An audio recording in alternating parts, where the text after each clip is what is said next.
शादी हो गई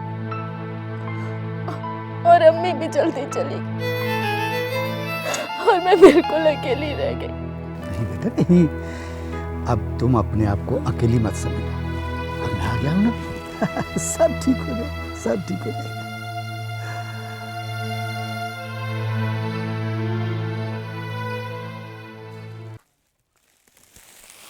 अरे बेबू, अरे आइए ना, ये मेरे शोहर हैं और ये वही फौजी अंकल हैं जिनके बारे में मैं अक्सर अम्मी से बात किया करती थी।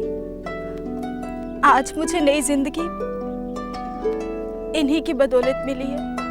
आदाब साहब, आपके बारे में बहुत सुना है। ज़ेबू और उसकी अम्मी अक्सर आपकी ही बातें करती हैं। आपने जो किया है वो तो कोई फरिश्ता ही कर सकता है।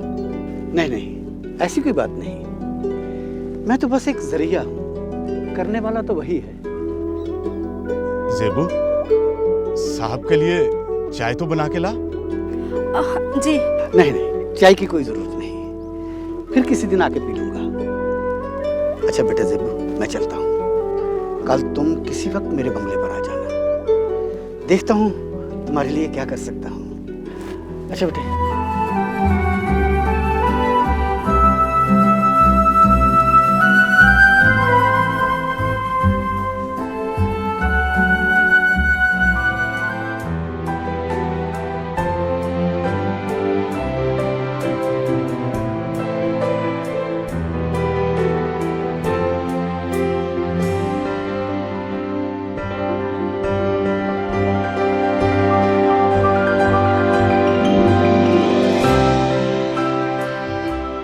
कैप्टन, हम शाम तक इस बेस कैंप में हैं। नेक्स्ट हमारा बेस कैंप कहाँ होगा, आई विल इन्फॉर्म यू।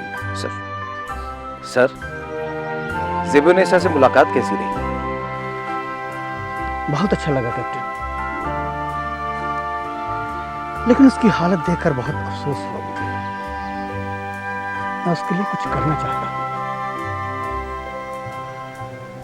ताकि वो अपनी जिंदगी अच्छे तरीके से गुजार सके, लेकिन मैं इस उलझन में हूं कि क्या करूं, कुछ समझ में नहीं आ रहा। सर, मेरी राय में उसे हाथ का कुछ काम सीख लेना चाहिए ताकि वो अपना गुजारा कर सके।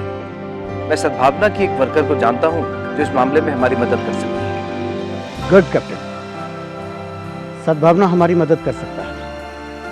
तुम ऐसा करो कि उनकी हेड से हमारी मीटिंग फिक्स करवा दो। सर, मैं कल सुबह ही उन्हें आपके ऑफिस में भेजता हूँ।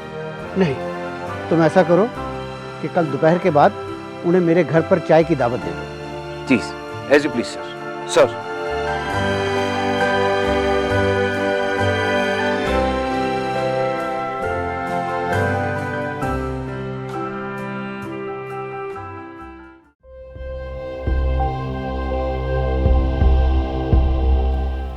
ज़ेबुनिसा को मैं आज भी अपनी बेटी की तरह मानता हूं। बस सायरा जी, यही कहानी है ज़ेबुनिसा की। मैं चाहता हूं कि वो किसी तरीके से अपने पांव पर खड़ी हो जाए। सर, मैंने आप जैसा नेक दिल और दूसरों के बारे में इतना सोचने वाला इंसान पहले कहीं नहीं देखा। सर, आप बेफिक्र रहिए, हम ज़ेबू की हर तरह से मदद करेंगे। वैसे सायरा जी, उसके लिए क्या सही रहेगा? सर, मेरे ख्याल से शॉल बनाना एक ऐसा आर्ट है जिसे सीख के हर कोई अच्छा पैसा कमा सकता है। मेरे ख्याल से ज़ेबू के लिए यही सही रहेगा। इसमें इन्वेस्टमेंट भी कम है और पैसा भी ज़्यादा है, और हम इनकी फाइनेंशियली सपोर्ट भी करेंगे। थैंक्स सायरा जी। अरे ये लीजिए, अभी हम जिसकी बात कर रहे थे वो भी आ गई। आदाब। आओ ज़ेबू बेटे, बैठो। अरे नीचे नहीं बेटे, ऊपर बैठो।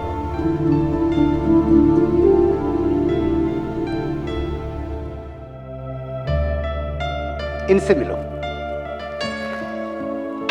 ये सायरा जी हैं। कल से तुम इनके पास जाकर शाल बनाने का काम सीखना शुरू करोगे, और मैं चाहता हूं कि यह काम सीखकर तुम अपना खुद का काम करो।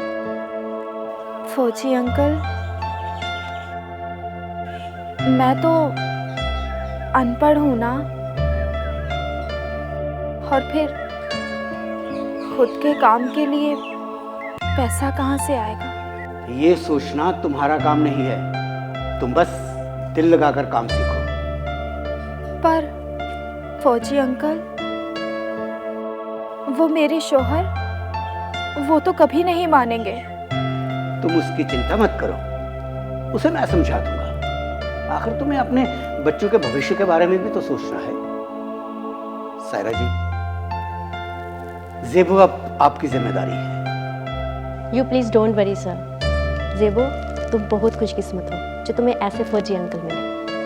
अच्छा सर, हम चलते हैं। चलो ज़ेबो, मैं तुम्हें सब समझाती हूँ।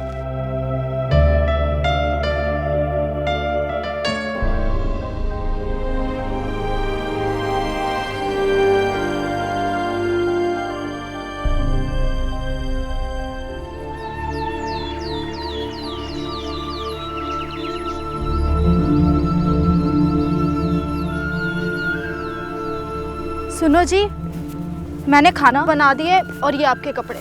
अब मैं चलती हूँ। क्यों? तुम कहाँ जा रही हो?